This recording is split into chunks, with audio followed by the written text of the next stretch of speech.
Welcome to the Freedom Camp Podcast, rooted in truth, growing in freedom, and built on the belief that you weren't meant to grow alone. Each week, I'll share honest stories, insights, and simple questions to help you explore the unseen things that keep you from living in the freedom that's already yours. And take brave, intentional steps toward the life you were made for. This is your space to reconnect with your authentic self and grow in freedom on purpose.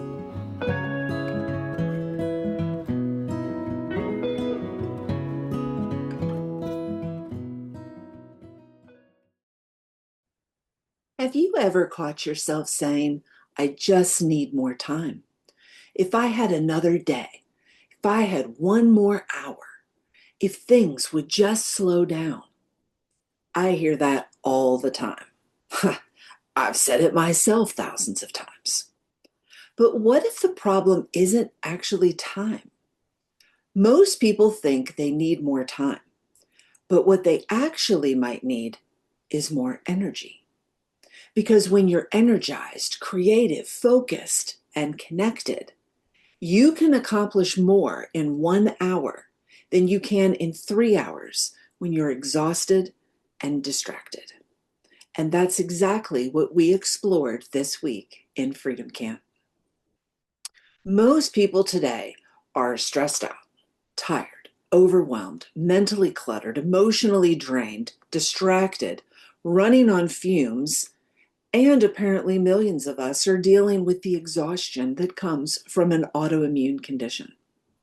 And when that happens, everything feels harder. Simple decisions feel hard. Relationships feel hard. Heck, meal planning, cooking, throwing a load of laundry in can feel hard. And even the things you want to do can feel hard. When you're depleted, everything else can feel heavy. And because it feels heavy, we assume it's hard. And I need more time to do this. But what if that's not the real issue?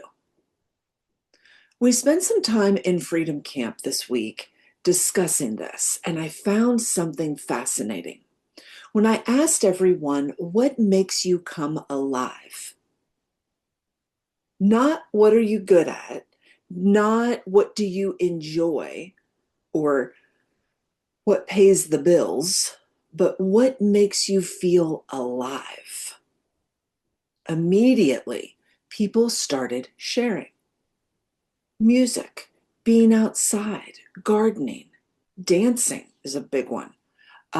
Words, learning, meaningful conversations, connecting with others. And something happened.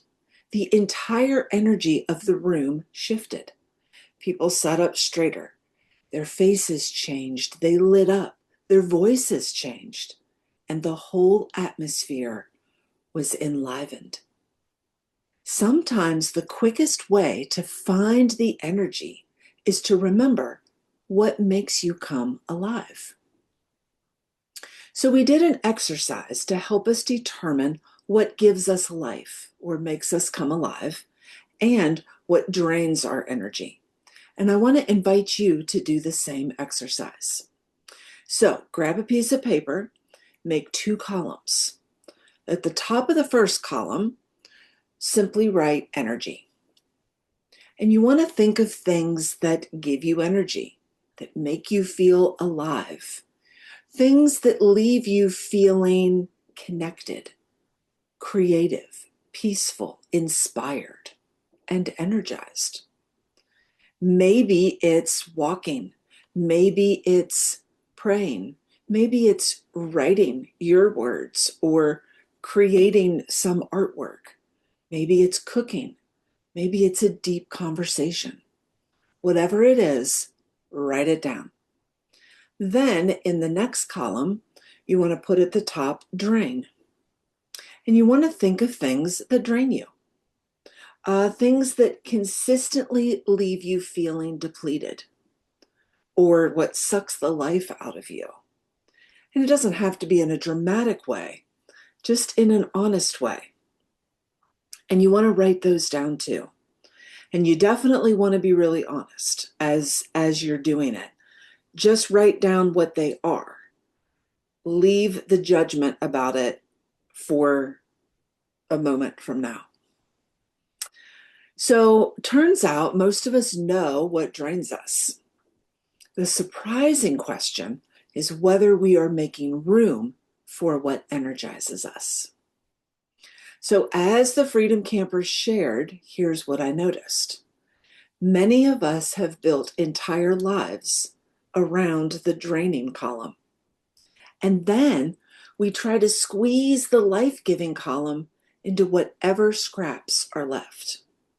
If there's time, if there's energy, if everything else gets done. So we started exploring, what if the things that make you come alive aren't an option? What if those very things are what God designed for you to thrive? And not that every day has to be magical or every moment needs to be exciting, because it's not. But if nothing in your life regularly makes you come alive or contributes energy in, eventually you're going to feel it. And that feeling it is the part that I think gets overlooked, because this seems like a small thing. It seems simple, and it is simple, and it can be a small thing. But here's where it's played out with me.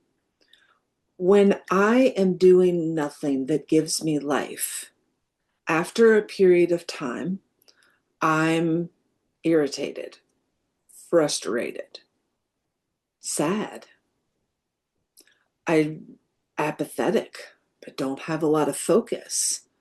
I don't have a lot of energy. I don't have my zip and my zing. And it can even, if extended out long enough, which I know from experience because it has been, I can be depressed. I can be anxious. I can be apathetic. I can be irritated and easily angered. And then all of those things can trickle out into relationships with others. My relationship with food, or my relationship with work, or my relationship with sleep, my relationship with myself, the way that I think and the way that I talk to myself. Oh, story of your life, that'll never happen. You can't do that. That'll never work. As soon as I start to think about something that does make me come alive, there's like this wet blanket that just gets put right on it. And then, of course, my relationship with God can also be really challenged throughout this entire thing. The goodness of God, where is the goodness of God? All my life is drudgery or boredom or whatever. And this is totally like, hashtag first world problems. But the point is, if we were to do this practical challenge that I'm about to give you, and if you were to embrace it, and this is something that you struggle with on an ongoing basis or intermittently, I bet you're going to find that it shifts and that you're not struggling with any of these trickle down things anymore, because the practical challenge is this week, when you look at these two columns, pick something in the life-giving column and decide to do it, commit to do it, plan to do it, protect it, honor it, put it on that calendar and make time for it. Even the language, if you have any extra time, I'd like to get together. Change that to, could you make time to connect with me this week? Even if you're talking to yourself, because it's not, the mindset isn't the leftovers are for the things that give us life. The mindset is shifting to the life-giving things are what we do first. And then from that overflow, we then have the focus and the energy and the creativity to be able to do and do a better job with the things that aren't so life-giving, because we probably still need to do those too. So the goal is not to create a perfect life. The goal isn't to eliminate every energy drain, but the goal is to, first of all, be aware, and second of all, to focus on what brings you life and to incorporate that into your daily life, not just the things that drain the life away. So you may not need more time. You may need more of the things that make you come alive. Thanks for listening to the Freedom Camp podcast. If this was an encouragement to you and you're thinking of someone else that it may encourage, I hope you will share it with them. I'd love to have you give a review and or share in the comments what are the things that make you come alive, and how does this experiment end up working for you. Till next time.